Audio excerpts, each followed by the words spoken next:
Say what's wonderful about it, none of us have changed. Well, the film was only done, 3 weeks ago? A month ago, Roger, Talk of the Town was a big show, wasn't it? It was a Sunday night on the BBC. Oh, big one, yes. A lot of well-known names, lots of well-known names doing it. Sammy Lies Jr., Elvis Presley. All the biggest names in Europe did the Talk of the Town. Big, yeah, it was, well, a few things like that, I can't remember. Members of the royal family, Yeah, they were went there. they were a main act. It was great, no, really big thing at the time, there were a few shows like that, so we were quite delighted to be doing it. Honoured. Yeah. And people, you saw there people having dinner, smoking fags, it was all, even using the speaking clock. A lot of these things, some people don't know about them. Now these days. No. You have to explain. A lot of it, obviously, you can see it of its time, isn't it? Yeah. I mean, some things you have to, now if you do Tim, you explain what it is. And other things like parts of, the pack of cards. Yes. Other things, there's even birds. Yeah. There's a time when it's just an expression. But Or now eating chocolate eclairs. God, yeah. Oh, this Doesn't happen anymore. wasn't it magic? And, in a sense, it probably, I wonder at the time, did it seem, it didn't just seem normal. We were speaking normally. Nowadays, looking back, you might think, that's a bit And weird. also, if you look at that closely, because we used to do it all the time, but if you look at that closely, you suddenly realise what they've edited out, and what we weren't allowed to say. Yeah, because that bit of going down the Sunday Times, the nursery rhymes, it was, because we were against the Vietnam War. And so, loving it, Prime Minister Harold Wilson's favourite record, and the Queen Mums, but the Prime Minister's favourite record. And the lines were, being fat, the nursery rhymes, Sunday time, the napalm bomb, everyone. Thank you very much, thank you very, very, very, very. Just sneaked it in, because, we're satirists. But you'll notice on that when we came down, we weren't allowed to say that. So we had to change it for the Lord Chamberlain, wasn't he? Oh yeah, indeed. Yeah, all the scripts had to go to, in those days, Lord Chamberlain's office, and yet they came back and said, lines through it, you can't say this. Red line, red line, sorry. red line, red line. Yeah. Really? So we think we change our name to Red Line. I drink the red line, actually. Yeah. We will actually see something which was taken out of the show in a bit, won't we, John? You're going to do a sketch. Yeah. You may have noticed a remarkable lack of me in the film. Hands up all those noticed the remarkable lack. One of the items I did. We'll come back to that. You just asked me the question. No. All right, well, you go on. Tell us the story. Go on. No, tell us the story. You're in charge. No, go on, tell go on. I'll tell you, because I was sitting on the side of the stage. He comes on as Father John, right? And it was this wonderful sketch called Father John. In the name of the Father, the Son, the Holy God. He comes out, and suddenly I'm at the side, and there is that audience you just seen. And suddenly some guy gets up off the main table, gets up and runs out the back. The producer of the program was Billy Cotton Jr. And by religion, and this is no reflection on him, he was a Catholic. And he was in the control box, watching, making sure everything was according to plan. And then I started Father John. And after about the first 30 seconds, he said, if you think that effing thing is going on television, you're very much mistaken. Cut the camera. So he cut it out. Yeah. That was it. Why don't you do it now, John? Yeah. I went to a Catholic school, and every day at 12 o'clock we had religion. And our form master was off one day because he was the person who took us through this half hour of religion. And so the headmaster came in and took the lesson. Brother Forrestal. They were all Christian brothers. And he was a little bit on the eccentric side, and he came in, and they had these quite high desks, which they had a stool to sit behind, and he rubbed all the chalk off the desk. I said, now, what does it profit a man if he should gain the whole world but suffer the loss of his own soul? What does it profit a man to gain the whole world, suffer the loss of his own? What does that mean now? You boy, stand up. Or does it profit a man if he should gain the whole world, suffer the loss of his own soul? Why are the windows closed? Why are the windows closed? Will you open the windows, get some fresh air in here? No one you're all coughing and wheezing. And all the windows had these little windows at the top, and one of the lads had to pick up this long pole and open them up. And he watched them going all the way along, and he turned around and said, what are you doing standing up? Will you sit down, you idiot? Sit down, out of the way now. You're making a mess of the place, you're an idiot. Why are the windows open? What are they doing open? Will you close the windows? It's no wonder that you're all coughing and we shall close the window. Where's that boy I asked to stand up? You stand up. What is the profit of a man if he should gain the whole world but suffer the loss of his own souls? Why are the windows closed?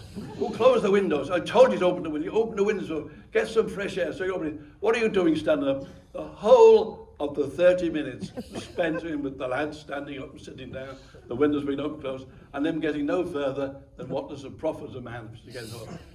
So when it came to doing scaffold things, I remembered it.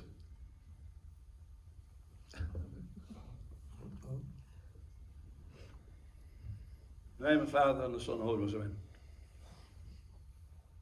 What does it profit us if we should gain the whole world but suffer the loss of our souls? What does it profit us to gain all this? Well, what does that mean now? I'll give you an example. There were 3 wise men called Adam and Eve. And they went out to the field to sow. And as they sowed, one of them fell upon a fertile woman, and his tribe numbered many. Another one fell among some weed, and when he smoked, the sun grew withered and died. And the last man, who had no money, fell upon some stony, broke ground. And as he lay there, along came a band of 10 blind, deaf leopards. They're on their way home to see their father. And when the Father and the Son and the Holy Ghost saw them, he said to the eldest son who remained behind, Lazarus, get and walk over to that holy cupboard and fetch me the holy book. And opening the book of holes, he gave them a cup of tea and a parable, saying, Pontius Pilate was with a crowd of about 5,000 Pharisees, celebrating the Passover at the marriage feast of Cana. And the master of the house came into the room where they're having the Last Supper and said, my daughter's dead, unlucky. Well, the 5,000 said, pardon. And Pontius Pilate says, I always wash my hands afterwards. Well, about that time, I think it was about 4:30, the apostles met in a room above a house. They numbered about 12, or could have even been a dozen. We don't know, we're still digging them up and sticking the bits together. There was Simon, who was bound on. There was Joseph, who had been called Joe. There was Philip, who was a prince amongst men. And there was Thomas, we got James, who we got Timothy, who we got Judas the Iscariot, who got into trouble for kissing a man. And there was Peter. Thou art Peter, and upon this rock I shall build my church, and the gates of hell shall not prevail against thee. To thee I give the keys of the freedom of the city. So there. And the eldest son, he went first, and then second, and then third, and finally he went fourth, and passed along the highway, and found the widow lying there. She'd lost her mite, and didn't know where to find it. So he carried her out to a nearby inn, and was struck blind by the beauty of the innkeeper's daughter. And he wandered in the desert, and he went further and further, and the Son and the Holy Ghost, amen. And after a journey lasting 40 years and 40 nights, he found the promised garden of Gethsemane, where they hid him from the Roman governor. But now then, they heard that Herod was going to kill off all the firstborn. And so he lowered him in a basket with the camel's eye over the city walls. And while the guard was busy looking into this, they smuggled him out the back way, wrapped in swaddling clothes, and away from danger. You well shut of it, you well shut. And there he made his escape to Bethlehem with Mary, Joseph, and all them. And when he got to Bethlehem, they found out all the hotels were full, packed tight, even the Hilton. But finally, a kindly innkeeper let them stay in the cow shed for 30 pieces of silver. And business was so good, by the end of the year, he had 12 baskets of money left over, and the crowd were astonished. Now then, he fell upon wicked ways and hurt his foot, which bloated and festered and caught the palsy, and all them things. And all his money couldn't stop the sole of his foot from falling off. What does it profit us if we should gain the whole world and suffer the loss of our souls? In the name of the Father, the Son, and the Holy Ghost, amen.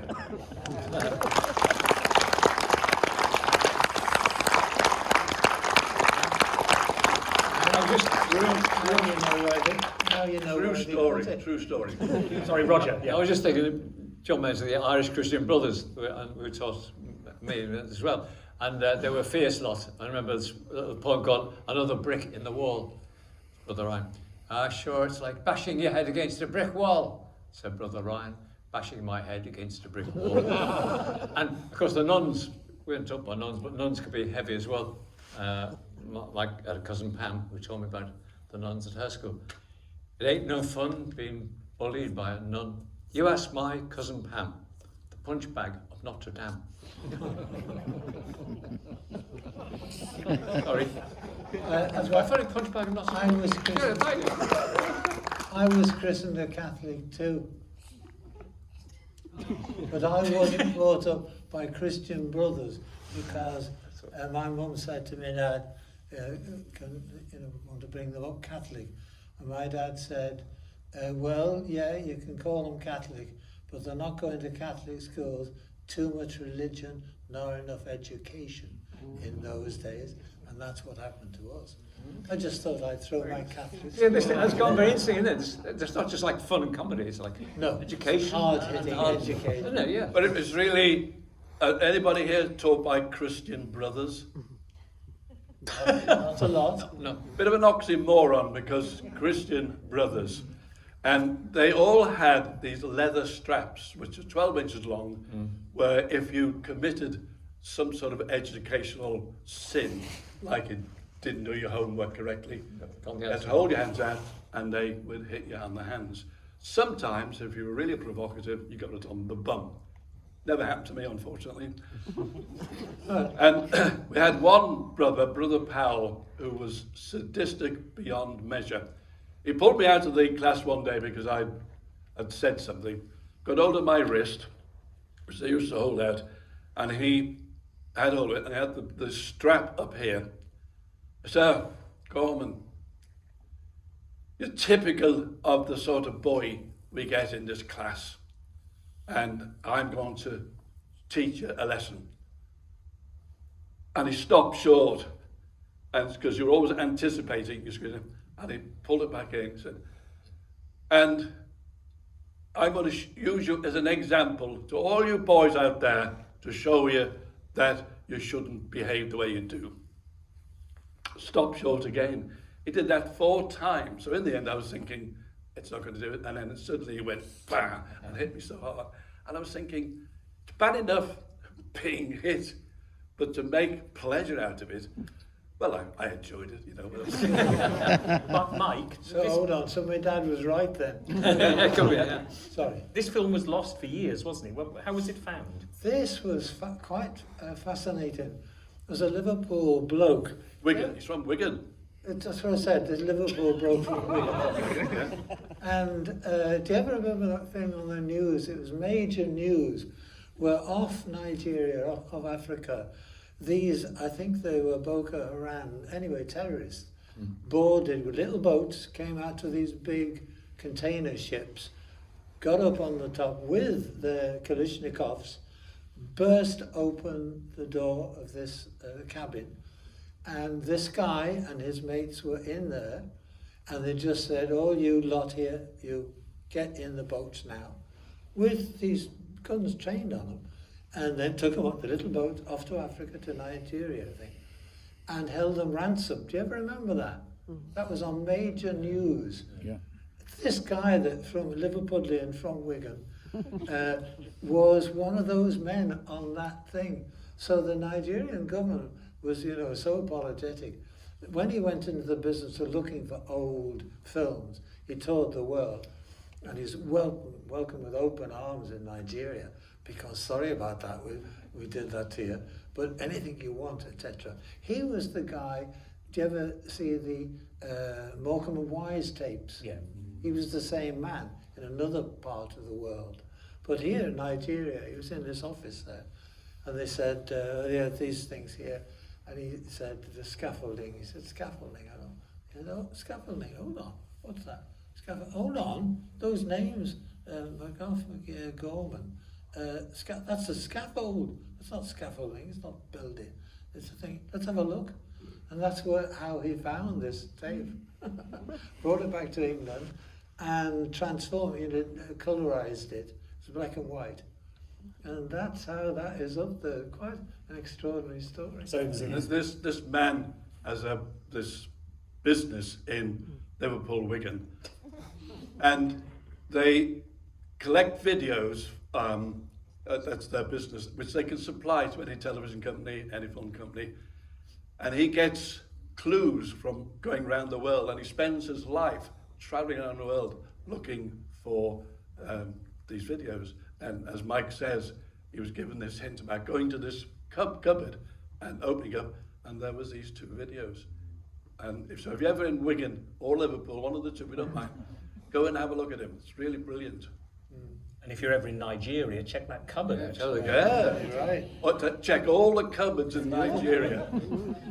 Roger, we heard about John's sketch being banned, but your poem was incredibly radical that you read out about Vietnam and about assassination of Martin Luther King. And so, did you have any trouble with that? Not at all, no. I didn't have trouble with that. And it was, as you say, up to the minute in a way. Yeah. That sort of poem, and it worked well. No, no problems there. Right. Probably because they think maybe because it's poetry. Maybe think, yeah. that's the right way. If it's a sketch or something, it's funny. If something funny, I don't know. But yes, it was. When I saw that, they showed it at the BFI, and the first time I'd seen that for God, how many years is that? We were kids, children, you saw it. Not that we've changed. But here, just looking at it there, and it comes on to this, I haven't seen it for I'd forgotten that Roger, I'd forgotten what we'd done at all. And he comes on and says, there's Andy going to do this thing. And I'm thinking, he's doing these words, I'm thinking, this is the talk of the town. Yeah. They used to Sammy Davis Jr., comedians, and I'm just thinking, bloody hell, good luck at the end of that. Did you hear the applause at the end of that? And so never underestimate the audience. They were right there. Extraordinary.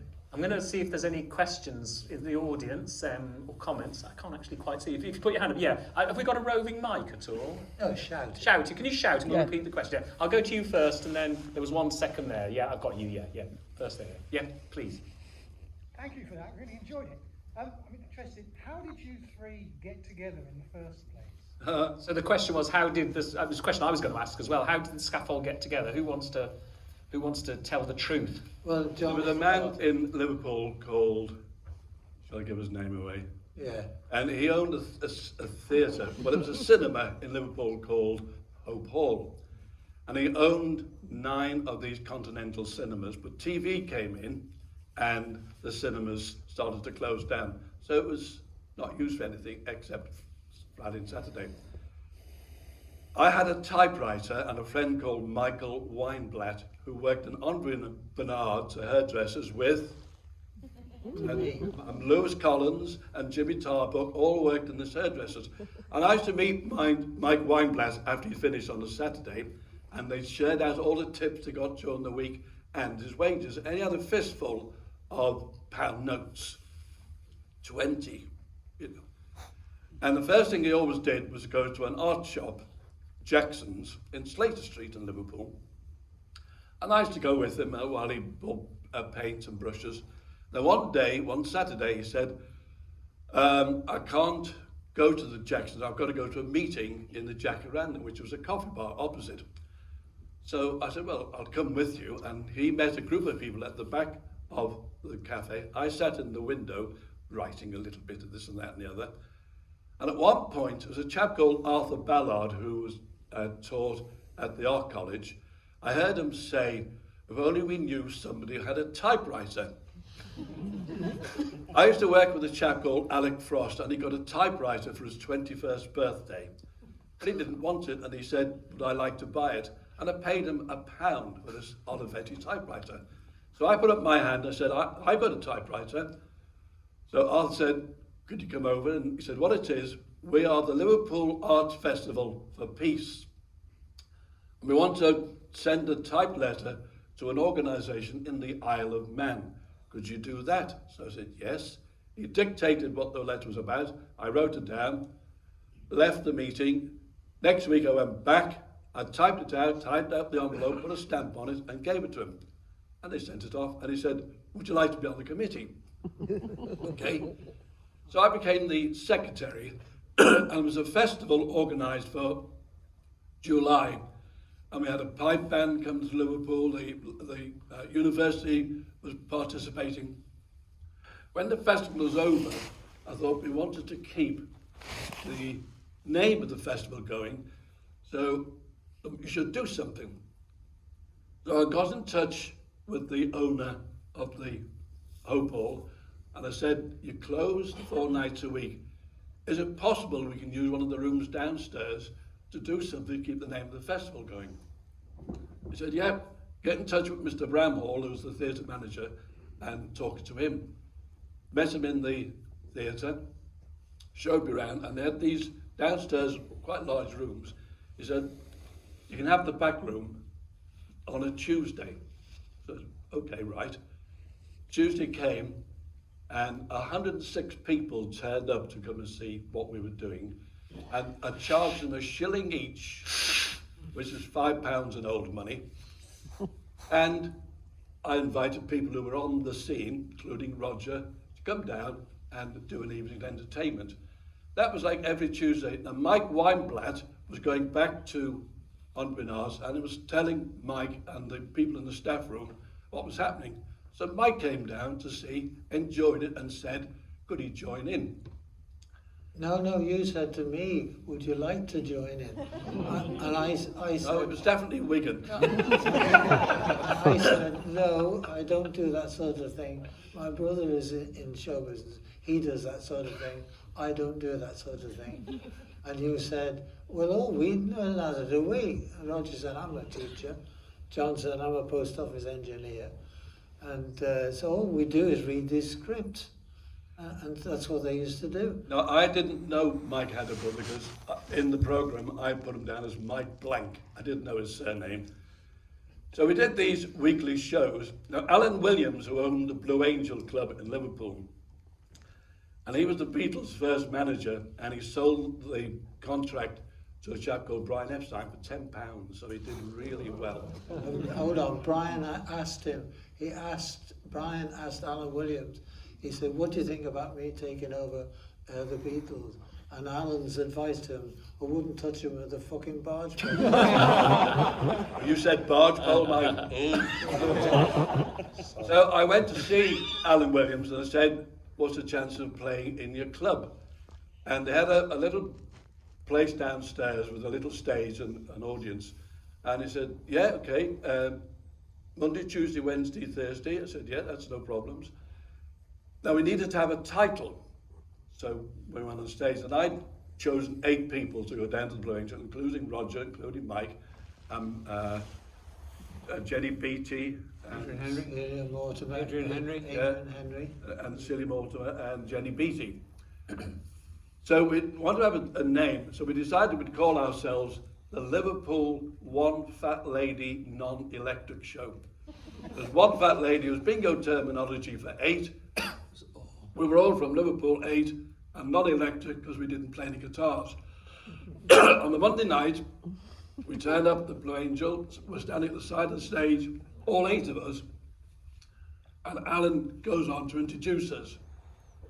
He said, I've got a great surprise for you tonight, great group, and they do comedy and that, and early on, They are the fat non-ladies, the fat non-electric ladies, the ladies non-fat, anyway, they are. We shuffled on, did the show. Following night, Tuesday night, Alan did the same. Couldn't get the name right, went in out the same. Thursday night, we go to my flat to try and find a new name. I took Rosé Thesaurus off the shelf, opened at the first page, top left-hand side. The word was football. I said, oh, football. Get with the football, kick the football, head the ball. Yeah, head the ball. Turned up to another section, and the word at the top of the left-hand column was scaffold. There was an LP out called Lift to the Scaffold. There was a film called On the Scaffold, and there was a thing called Gallows Humour. So we're going, oh, get to the scaffold, jump at the scaffold, drop down to the scaffold. Said, we'll try it for 10 years. And that's what happened. That's how we got the name. And you both agree with that history? To cut the story short. No, I actually thought of it in a dream. Yeah. Oh yeah, let's get it right. And Roger. I think, well, I think in a sense, this was a good name because in a sense there were so many bands around the time, and we obviously weren't then, this would be doing any record, Thank You Very Much and Lady the Pink, so we were just doing like poems and comedy and satire. That was the great thing, doing satire of what was going on at the time, political satire. So we didn't want to name so-and-so and so-and-so. The Scaffold had the idea of taking in politicians, some of the sketches, and dissecting them, beheading them, royalty, anything, yes, and having so it was that sort of thing. We used to wear black. We used to wear all black one time, the Crane Theatre, and gloves. White gloves. So people wouldn't think we were playing guitar. And when we did our shows with everyone, we'd always read from scripts. There wasn't time to learn them because we had every week we had new stuff, But also we didn't want to be anyone to think that we were actors, because we weren't obviously, and they were proper actors. I was living in this flat. There was a knock on my door early one morning. I was up the door, and it was a gentleman said, "My name's Rod Jones, and I'm a reporter for the People." He said, "I've had a phone call from Tom Brennan, who with Roy Bottomley runs a press agency in Manchester. And he asked me if I knew of anybody in Liverpool that could take the place of a chap called Peter Maloney, who used to turn up in Manchester, in Didsbury, to do a weekly comedy spot in this magazine programme. But he decided he wanted to become a missionary and left. So they wanted somebody to take his place. And did this Rod Jones know somebody? Well, his girlfriend, Vivian Morris, was a friend of Celia Mortimer's. And she said to Rod, and because Vivian used to watch the show in the Blue Angel, and she said, well, there's this John Gorman, so go and ask him. So he said to me, would I be interested? I said, well, yes. He said, well, can you ring this number, reverse charges, and speak to Tom Brennan? I rang him, and he said, there's all these groups, musical groups appearing in Liverpool, and we wanted to know if you'd come on and do a quick minute about the groups. So I said, okay. They sent a limousine from Manchester to Liverpool, picked me up, took me to Didsbury. I did this 1 minute. They paid me £12, 10 shillings. I was getting £4 on the dole. So, I took some sketches along with me, which I did in the green room afterwards. Came back, thought no more of it. 3 weeks later, I got a telegram from Tom Brennan saying, would I ring him reverse charges? Went to a phone box, rang him up. He said, had I seen an article in the Liverpool Echo that the Liverpool Council, very anxious to restore the reputation of Liverpool, because all these musical groups were all appearing all over the place, and they wanted to commission somebody in Liverpool to write a play about the nice part of Liverpool, and were willing to pay £2,000 for this.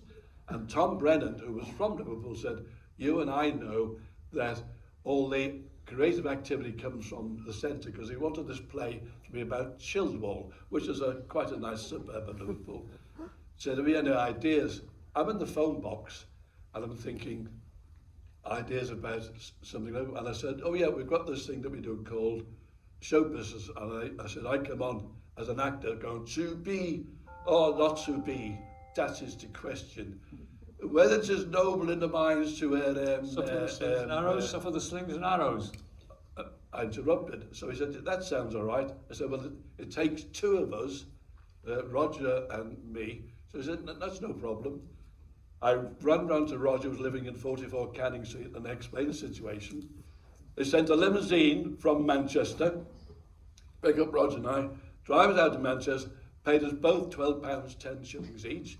In the dressing room, in the green room afterwards, we did a load of sketches. Some weeks later, another telegram from Tom Brennan, and they wanted to do this new program called Gazette, which was a magazine program, a Saturday night magazine program, and would we be interested in doing it? I said, well, yeah. They said they wanted 5 people, and I said, there's Roger, me, Mike, Jenny Beattie, and Adrian Henry. He said, no problems. We went over to Manchester, did this sort of trial, and we had to go down to London, to Teddington, where the studios were, and meet the producer, Lloyd Shirley, who was a Canadian producer. And he said, yeah, well, you know, you seem fine, we'll do a pilot. Did a pilot. And I said, well, before we decide, we're doing this show on the Everman stage. I said, and you'll see us performing live, and you'll get a better idea. And it was a Sunday night, sitting in the front row with all these people in suits, looking very businesslike. We did the show. Afterwards, we went to the Blue Angel, and I sat with Lloyd Shirley under the stairs. He said, yeah, I'd like to use you guys, but I'm interested in you, Roger and Mike, but we've had 2 people in London that we've been working with who are actors, so I'd like you to do another pilot with them, which we did. One was called John White. He went on to do a television series called Casualty, and Sheila Fern stayed. And we did this television series. We were booked to do 7 weeks, and we were paid £44 each. Even today, that would be some money. Plus, we got £12, 10 shillings a day subsistence, plus all our expenses. We were booked to do 7 weeks, which we did. At the end of the 7 weeks, they took up an option to do another 6 weeks, 13 weeks. Then they took up an option to do another 7 weeks, and we got a pay rise of £47 a week. Altogether, we did 26 weeks, and now we were suddenly in show business. We did clubs, we did theatres, all over the northwest of England, because the programme only went out in the middle of the northwest. And here we are today. Well, thank you very much. We're heading rapidly out of time. There was a question here, quick question, was it? Is it a quick question? Not another question. Yes, I saw you at the Library Theatre in Manchester Okay. in about 1960, something like that. Can't remember what Yeah. show was it called. It's lovely to think back to the times when you saw poets talking at, reading their poetry at folk clubs. But anyway, my question is, yes, I saw you do that, saw you do the sketch there. Do you ever eat chocolate eclairs now? So the question is, I think it's a question to all members of the panel actually, do you ever eat chocolate eclairs? Mike? Non-stop. Give me one now. I must have one. Firstly, can I just tell this fascinated audience what I'm going to say is I love chocolate eclairs. Okay. Roger? All right, yeah. John? Has anybody got one? We haven't got one, I'm afraid, but we'll rectify that for tomorrow. Good. Okay, well, there you are. You heard it here first. Who likes chocolate eclairs? One final question. You talked about Princess Margaret. Did she sing Lily the Pink with you at all? No. She'd gone by then. God bless her. She was at the Hard Day's Night premiere with Lord Snowdon, Yeah. I think, yeah. I remember her there. In fact, I'm with Paul McGann You are? on Sunday, and I'm going to show that film. What's great is when you don't see these films for so many years, and then you're there and you're back, and you were all behind the scenes and seeing all the things and all the with people like Norm Rossington, who come on Sunday. I'll tell you the story because it's finishing. So Sunday, you're introducing a Hard Day's Night with Paul McGann. Paul McGann and I and having a few of my memory. In fact, I am going to be wearing on Sunday the original. We all dressed up, you know, it was a bloody royalty. So in this thingy, I had a jacket made, you know, with shiny bits, black shiny dinner jacket. I am wearing that on Sunday. Still get into it. So Sunday, Hard Day's Night, Mike, Paul McGann with Mike's jacket. Tomorrow night, big Scaffold show up at St George's, film With chat Harry with Hill. Harry Hill. And do come along to that. Chris Daniels, a specific instruction for you. John needs a chocolate eclair tomorrow night. That's the rider, yeah? Actually, it's probably 3 chocolate eclairs, isn't it, John? Looking 20. 20 chocolate eclairs. 12 chocolate, and so vegan chocolate eclairs. Yeah, sorry, Chris, your shopping list. No chocolate and no cream. No bun, but Get those in Bristol. That's easy. We can do that. Just bird droppings. Yeah. So, Start tonight. thank you so much for coming. Do go tomorrow night. Would you join me in thanking the Scaffold? Thank you. Hey.